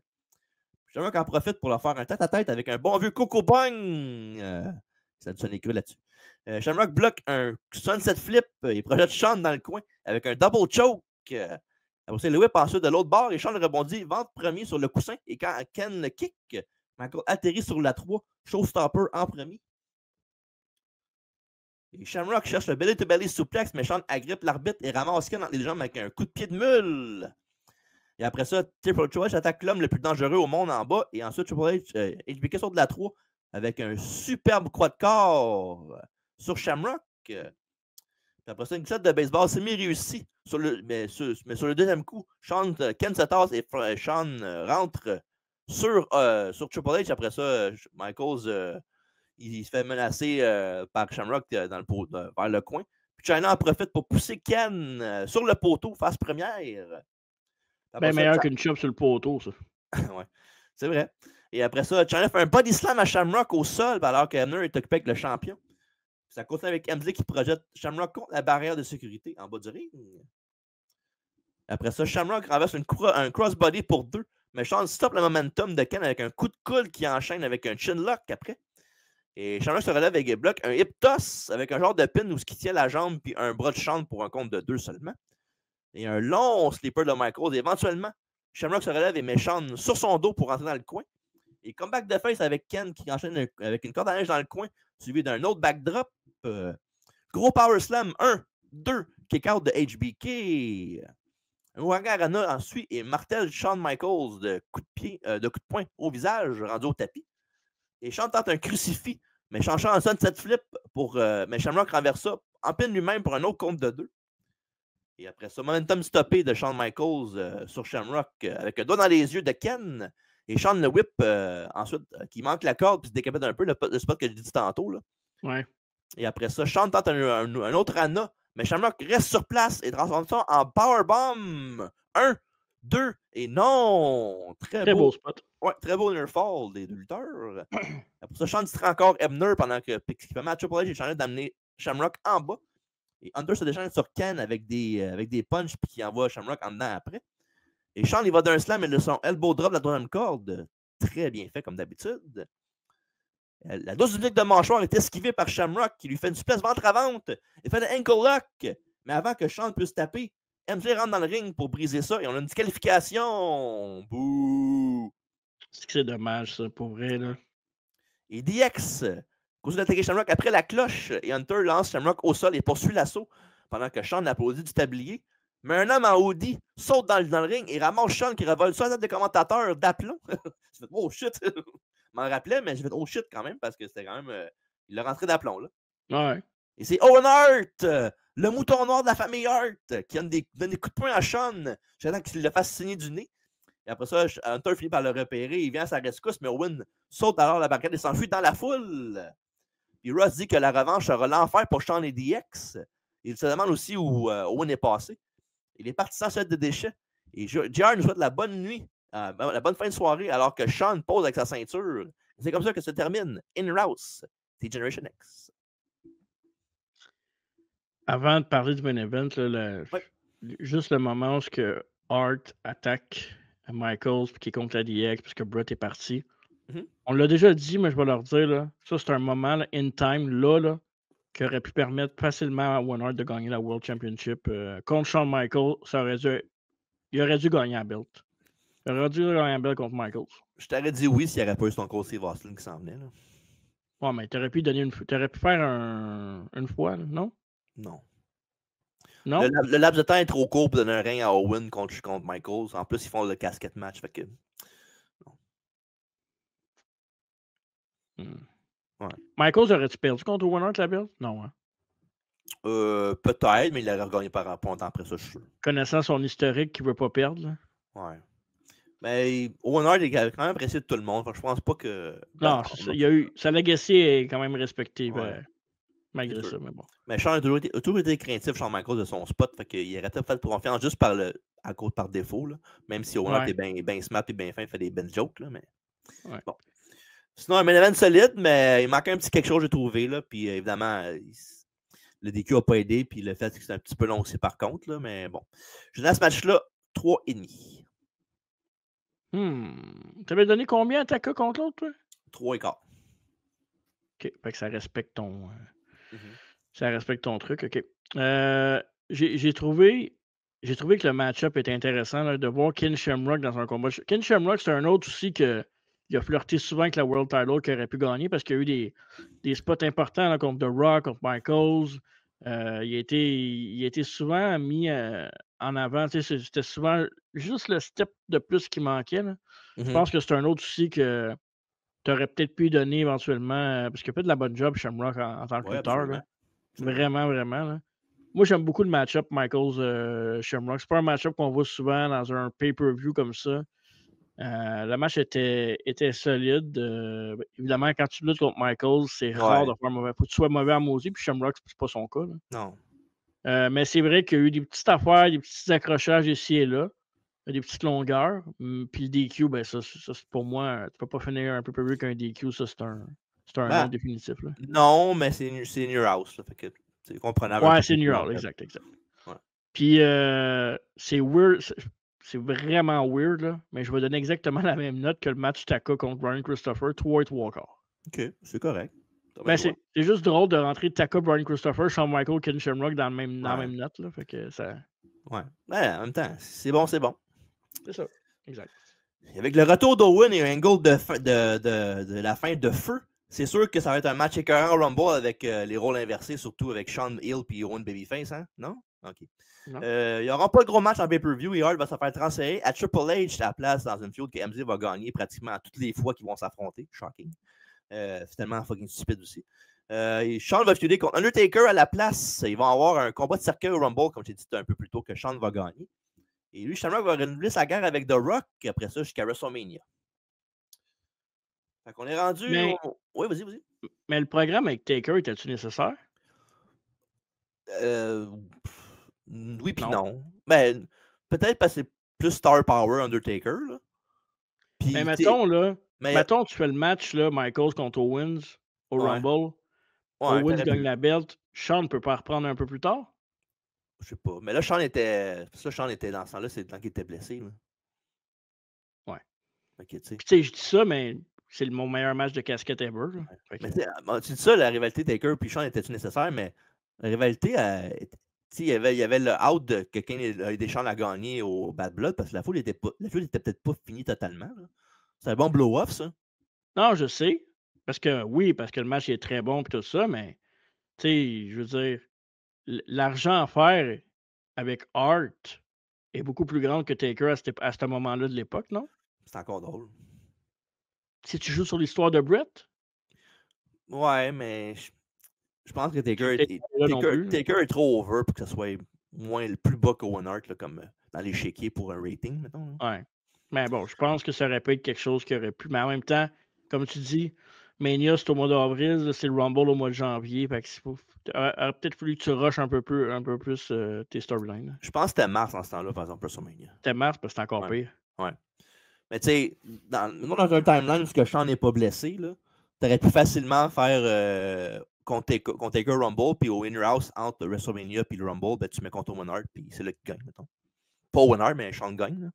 Ah, c'est ça. À cause de Sean Triple perd H, puis là, tu as Triple H contre Owen après. à Mais bon. WrestleMania. Ouais. Ouais, c'est juste que le Sean il n'a pas eu le temps à No Way Out in Your House, fait que c'est ça. Bref, on est rendu au moment de la soirée ou du review. Qu'on dit Match of the Night, le pay match et la note. Toi, tu as une décision à prendre parce que ton meilleur match a la même note. Là. Ouais, c'est facile. Ok, vas-y. Moi, je vais donner un meilleur match à Michael Shamrock parce que avec toute l'enveloppe autour, là, fait que l'enveloppe va battre le match en tant que tel. Okay.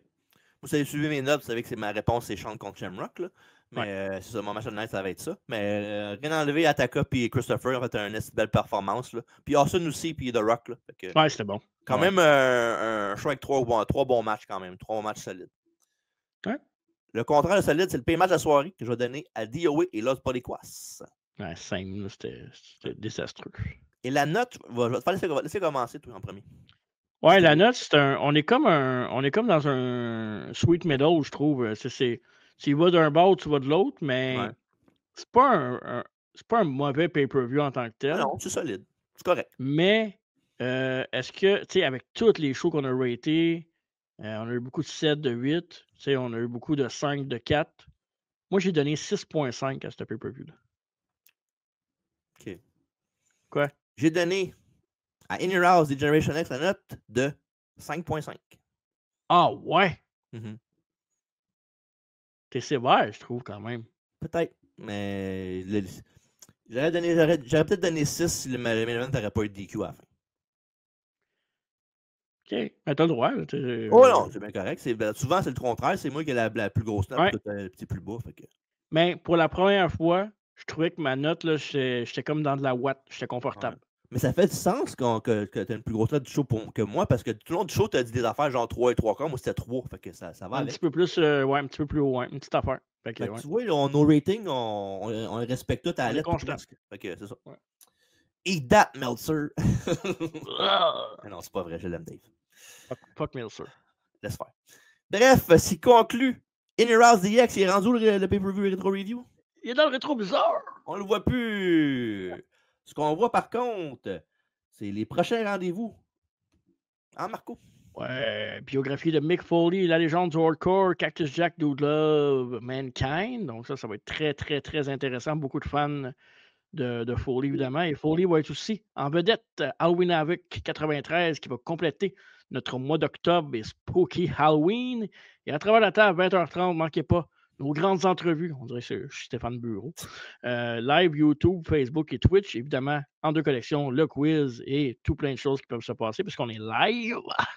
Et allez voir l'historique des combats de cercueil, des Buried Alive, tout ce qui est gimmicky avec Undertaker. On parle aussi de la TNA, All Elite Wrestling et de plusieurs autres matchs. Et le premier match de cercueil de tous les temps qui n'était pas à la WWF et qui était dans les années 70. Et malheureusement, cette question quiz qui a échappé à TJ, que son lutteur préféré, son père était dedans. Partiellement, parce que j'ai eu Ivan Koloff. Non, oui, c'est ça le problème, c'est que tu as eu Ivan Koloff, mais tu n'as pas eu l'autre. J'ai eu un brain fart, qu'est-ce que je te dis? J'aurais eu d'habitude. Je sais pas pourquoi j'ai dit. Tu dis un lutteur que. On va le dire pareil, ceux qui l'ont peut-être pas vu. Mais non, dis-le pas. OK. Il y en a qui l'écoutent en. Mettons, il y a un voyage, là, ils vont écouter back-à-back ces deux podcasts-là. Je vous suggère fortement de faire ça. Ben oui, c'est deux bons, là, pour vrai. Écoutez-nous à Cuba. Pourquoi pas? Ou bien à QO, ça dépend de quelle base vous êtes. Ouais, voilà, je savais qu'il y a une joke qui s'en vient. Bref, voilà ce qui conclut le podcast aujourd'hui. Merci Marco d'avoir été là pour le review. Oui, merci TJ. Puis, c'est ça. Fait qu'on se voit la semaine prochaine pour d'autres beaux podcasts à la table, puis aussi le rêve de Mick Foley. Mais d'ici là, surtout, c'est très important, n'oubliez pas à la maison. Allez, bah!